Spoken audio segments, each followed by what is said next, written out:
They announced the Lenovo Legion Go 2. They showed us the prototype of it. This is basically the big brother of the Go S. It's not out yet. We don't have a date for it yet, but we have seen the prototypes. It's pretty exciting, if I'm honest. It's exciting to see it. There's one specific thing in here that is an announcement from Lenovo that I can't figure out if it's a mistake, a typo, or just something they've overlooked, or maybe they've done some absolute engineering wizardry and have solved a problem that has plagued us all in gaming for a long time. And I'm talking about the display here. I'll jump straight into it. We have a bigger 8.8-inch screen on this, 144 hertz with VRR. That's really cool.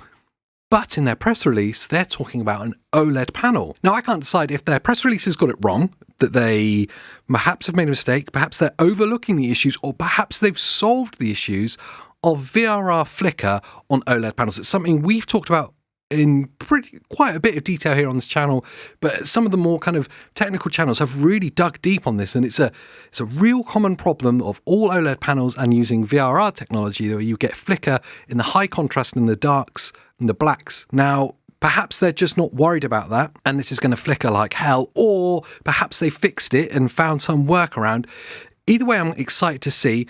I love OLED panels. We all love OLED panels. The Steam Deck OLED was an absolute thing of beauty. I also love VRR as a technology on the ROG Ally X. It is phenomenal.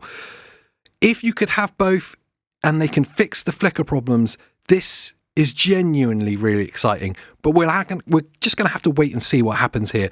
We still have the 32 gigabytes of RAM, but it is slightly faster than what we have in the Go S at 7,500 megahertz.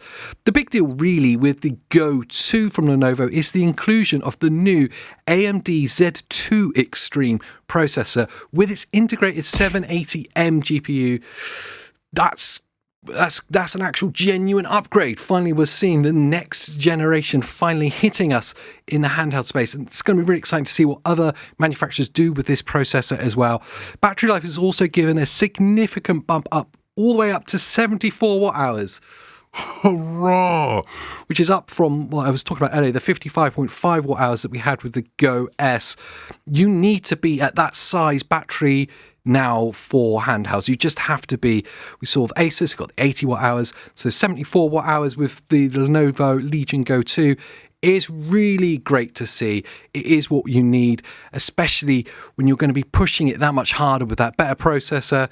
And that 144 hertz OLED screen is going to be very power hungry.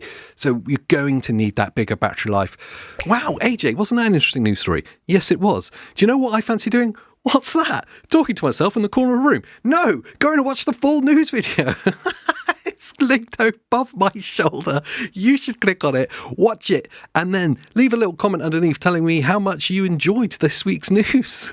I don't know what it is yet, but I'm sure it's going to be great. I'll see you there.